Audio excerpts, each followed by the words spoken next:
সুপ্রিয় দর্শক বন্ধুরা, আজ আমরা এই ভিডিওর মাধ্যমে দেখে নেব যে অম্বুবাচী চলাকালীন সময় এক পুরোহিত কামাখ্যা মন্দিরের দরজা খোলার পর সেই পুরোহিতের কি পরিণাম হলো এবং সেই সঙ্গে কামাখ্যা দেবীর একটি মন্ত্র আপনাদের জানিয়ে দেব, যে মন্ত্র জপ করলে সকল মনস্কামনা পূর্ণ হয় এবং খুব দ্রুত সিদ্ধি লাভ করা যায়। তাই এই প্রসঙ্গে বিস্তারিত জানার আগে আপনাদের বলে রাখি, আপনি যদি আমাদের চ্যানেলে নতুন হয়ে থাকেন তাহলে চ্যানেলটি অবশ্যই সাবস্ক্রাইব করুন এবং পাশে থাকা নোটিফিকেশন বেল আইকনটি ক্লিক করুন, কারণ আমি বিভিন্ন প্রকার তন্ত্রমন্ত্র, বশীকরণ, টোটকা, বাস্তু টিপস, জ্যোতিষশাস্ত্র, পুজো আরাধনা এবং ব্ল্যাক ম্যাজিক করা নিয়ে নিত্য নতুন ভিডিও আপলোড করে থাকি, যা প্রয়োগ করার মাধ্যমে আপনার জীবনে থাকা সকল প্রকার সমস্যার সমাধান করতে পারবেন। চলুন এইবার মূল আলোচনায় প্রবেশ করা যাক। সুপ্রিয় দর্শক বন্ধুরা, এই কামাখ্যা মন্দিরটি 51 সতীপীঠের মধ্যে একটি অন্যতম এবং সর্বশ্রেষ্ঠ, এবং মন্দির চত্বরে 10 মহাবিদ্যার মন্দিরও রয়েছে। কামাখ্যা মন্দিরে 4টি কক্ষ রয়েছে, গর্ভগৃহ ও 3টি মণ্ডপ। গর্ভগৃহটি আসলে ভূগর্ভস্থ একটি গুহা।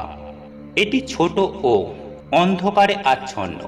সরু খাড়াই সিঁড়ি পেরিয়ে এখানে পৌঁছাতে হয় এবং ভেতরে গিয়ে ঢালু পাহাড়ের একটি খণ্ড আছে, যেটি যোনির আকৃতি বিশিষ্ট। এটিতে একটি 10 ইঞ্চি গভীর একটি গর্ত দেখা যায় এবং একটি ভূগর্ভস্থ প্রস্রাবনের জল বেরিয়ে এই গর্তটি সবসময় ভর্তি থাকে। আর এই গর্তটি দেবী কামাখ্যা নামেই পূজিত এবং দেবীর পাঠ হিসাবে প্রসিদ্ধ। বন্ধুরা, প্রতি বছর গ্রীষ্মকালে আষাঢ় মাসের 7 তারিখ থেকে অম্বুবাচীর মেলার সময় কামাখ্যা দেবীর ঋতুমতী হবার ঘটনাটি উদযাপন করা হয়। এই সময় মূল গর্ভগৃহে প্রস্রাবনের জল লাল হয়ে থাকে, অর্থাৎ ঋতুস্রাবের মতো দেখতে হয়। এখানে দেবী সতীর যোনি পতিত হয়েছিল। আর এই অম্বুবাচী উৎসবের প্রধান আকর্ষণ এই যোনি পূজা। এই যোনি পূজা সম্পূর্ণ করেন একজন পুরোহিত, এবং এই সময়ে একজন নারীকে সম্পূর্ণ নগ্ন অবস্থায় দেবী শক্তিপীঠের ওপর 2 পাশে 2 পা দিয়ে শক্তিপীঠের যোনি মুখ নারীটির যোনি বরাবর স্থির রেখে 2 হাত হাঁটুর ওপর রেখে বসানো হয়। এই সময়ে পুরোহিত পবিত্র জলে নারীর বিভিন্ন অঙ্গ মন্ত্রপাঠের দ্বারা ধৌত করে দেয়। পুরোহিত তার ডান হাতের বৃদ্ধা ও কনিষ্ঠা আঙুলগুলি ভাঁজ করে পরবর্তী 3 আঙুল দণ্ডায়মান রেখে নারীর যৌনাঙ্গ মন্ত্রপাঠের মাধ্যমে যৌনাঙ্গ মন্থন করেন, যতক্ষণ না নারীর কামরস বের হয়ে আসে। কামরস শক্তিপীঠে পতিত হলে নারী তখন নিস্তেজ হয় এবং দেহ পবিত্রতা লাভ করে। নারীর পবিত্র দেহে তখন মা কামাখ্যা আবর্তিত হন।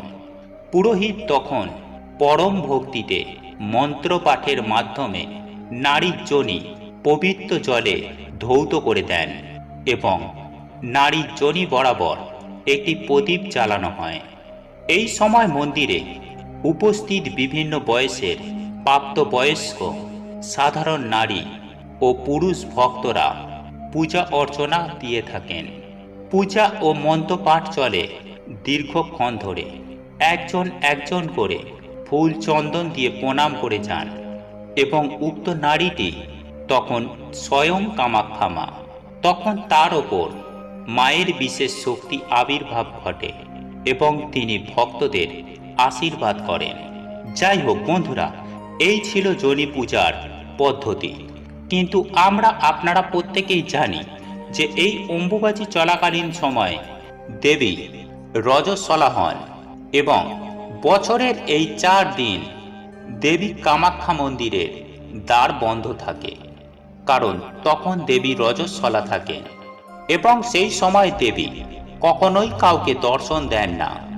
আর এই রজস্বলাই অম্বুবাচী নামে পরিচিত।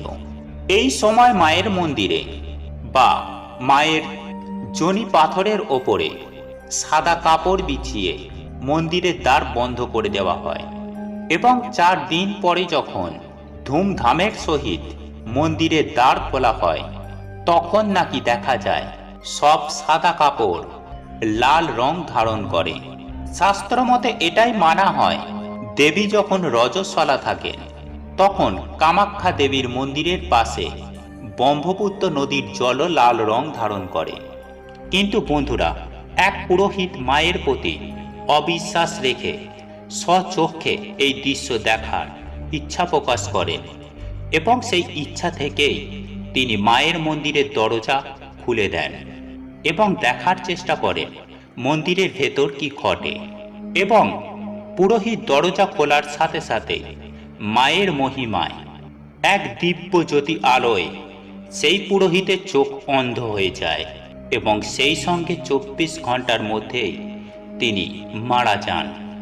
তাই সুপ্রিয় দর্শক বন্ধুরা, কখনোই মায়ের এই রূপকে চোখে দেখে এবং তার সম্পর্কে কুবাক্য ব্যবহার করে তার কোনো গতি লাভ হয় না, সে কেবল নরক যন্ত্রণাই ভোগ করে। যাই হোক, এইবার আমরা জেনে নেব মা কামাখ্যা দেবীর বীজ মন্ত্র। বন্ধুরা, তন্ত্র জগতে কিন্তু মা কামাখ্যাকে তন্ত্রমন্ত্রের আঁতুর ঘর বলা হয়েছে, কারণ কামরূপ কামাখ্যা থেকেই তন্ত্রের সৃষ্টি এবং সেখান থেকেই তন্ত্র জগতে তন্ত্র সাধনায় সিদ্ধি লাভ করেন। যাই হোক, সুপ্রিয় দর্শক বন্ধুরা, আজ আমি আপনাদের যে মন্ত্রটি বলে দেব সেই মন্ত্রটির দ্বারাই সর্বসিদ্ধি লাভ করা যায় এবং মনের সকল মনস্কামনা পূর্ণ হয়।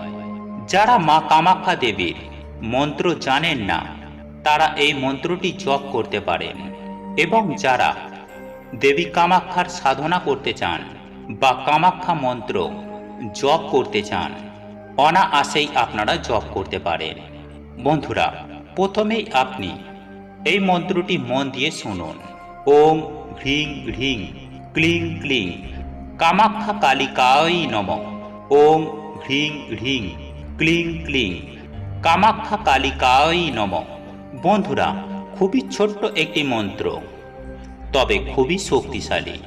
এই মন্ত্রটি আপনাদের জপ করতে গেলে কোনো রকম মূর্তির প্রয়োজন হয় না বা এই রকম কোনো নিয়ম নেই যে আপনাকে কামাখ্যা দেবীর উদ্দেশ্যে ভোগ চড়াতে হবে।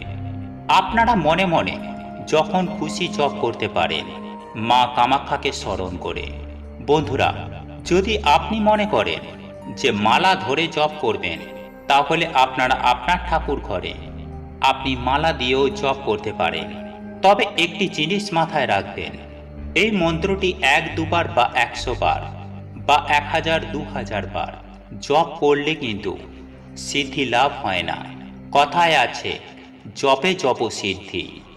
অন্তত কয়েক লক্ষ জপ করতে হয় এবং এই মন্ত্রটি জপ করার আগে আপনার গুরুর কাছ থেকে বা আপনার মাতা পিতার কাছ থেকে অনুমতি নেবেন কিংবা কোনো সাধকের কাছ থেকে অনুমতি নিলেও হবে যে এই কামাখ্যা মন্ত্রটি আপনারা জপ করবেন।